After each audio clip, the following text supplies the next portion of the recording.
মুসলিমদের ইবাদত পালন করার রাতগুলির মধ্যে অন্যতম একটি রাত হচ্ছে শবে মিরাজ। এ রাতের আল্লাহর হুকুমে হজরত মুহাম্মদ সাল্লাল্লাহু আলাইহি ওয়াসাল্লাম আরশে আজিম পর্যন্ত গমনের সৌভাগ্য লাভ করেছিলেন। তিনি এ রাতে আল্লাহ তাআলা সাক্ষাৎ লাভ করেন। তিনি 5 ওয়াক্ত নামাজের বিধান নিয়ে পৃথিবীতে আসেন। এ কারণেই রাত্রি মুসলমানদের কাছে খুবই পবিত্র। মিরাজ আরবি শব্দ, এর শাব্দিক অর্থ ঊর্ধ্ব গগন।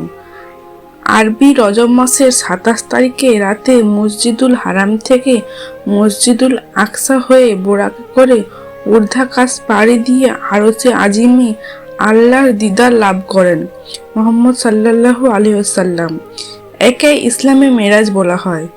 আল্লাহ বলেন, পবিত্র সত্তা তিনি, যিনি বান্দাকে তার নিদর্শনগুলো দেখানোর জন্য রাতে মসজিদে হারাম থেকে মসজিদে আকসা পর্যন্ত ভ্রমণ করেছিলেন। যারা পরিবেশ পবিত্র, নিশ্চয়ই তিনি সর্বশ্রোতা, সর্বদ্রষ্টা। নবুয়তের 10ম বর্ষের রজব মাসের 27 তারিখ হজরত মুহাম্মদ সাল্লাল্লাহু আলাইহি ওয়াসাল্লাম এর বয়স 50 বছর বয়সে পবিত্র মেরাজ সংগঠিত হয়। এ রাতে আল্লাহর রহমত কামনায় মুসলমানরা মসজিদে, নিজ গৃহে কিংবা বিভিন্ন প্রতিষ্ঠানে কোরআন খানি, জিকির, আজগার এবং ইবাদত বন্দেগীর মধ্যে দিয়ে পবিত্র শবে মেরাজ উদযাপন করেন। এই মিরাজের রাতে মুসলমানদের জন্য নামাজ ফরজ করা হয়। এ রাতেই প্রতিদিন 5 বার নামাজ আদায় করার বিধান নিয়ে আসেন হজরত মুহাম্মদ সাল্লাল্লাহু আলাইহি ওয়াসাল্লাম। এই রাতের হজরত মুহাম্মদ সাল্লাল্লাহু আলাইহি ওয়াসাল্লাম যে দোয়া করতেন, তাতে রজব ও শ্রাবণ মাসের বরকত ও পবিত্র রমজান পর্যন্ত হায়াত বৃদ্ধির আবেদন ফুটে ওঠে।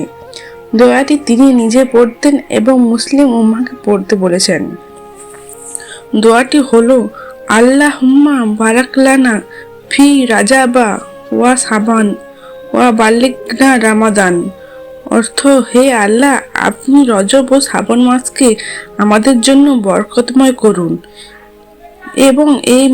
এবং আমাদের রমজান মাস পর্যন্ত পৌঁছে দিন।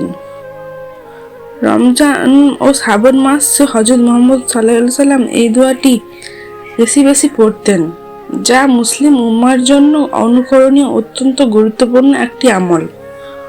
হযরত আলী রাদিয়াল্লাহু তাআলা আনহু থেকে বর্ণিত, নবী করিম সাল্লাল্লাহু আলাইহি ওয়াসাল্লাম বলেছেন, তখন তোমরা এ রাত ইবাদত বন্দেগীতে কাটাও, দিনের বেলায় রোজা রাখো, কেননা এদিন সূর্যাস্তের পর আল্লাহ তাআলা দুনিয়ার আসমানে নেমে আসেন এবং আহ্বান করেন, কোনো ক্ষমা প্রার্থী আছো কি, আমায় ক্ষমা করব? কোনো রিজিক প্রার্থী আছো কি, আমি রিজিক দেব? আছো কি কোনো বিপদগ্রস্ত, আমি উদ্ধার করব? এভাবে ভোর পর্যন্ত আল্লাহ মানুষের বিভিন্ন প্রয়োজনীয় কথা উল্লেখ করে আহ্বান করতে থাকেন।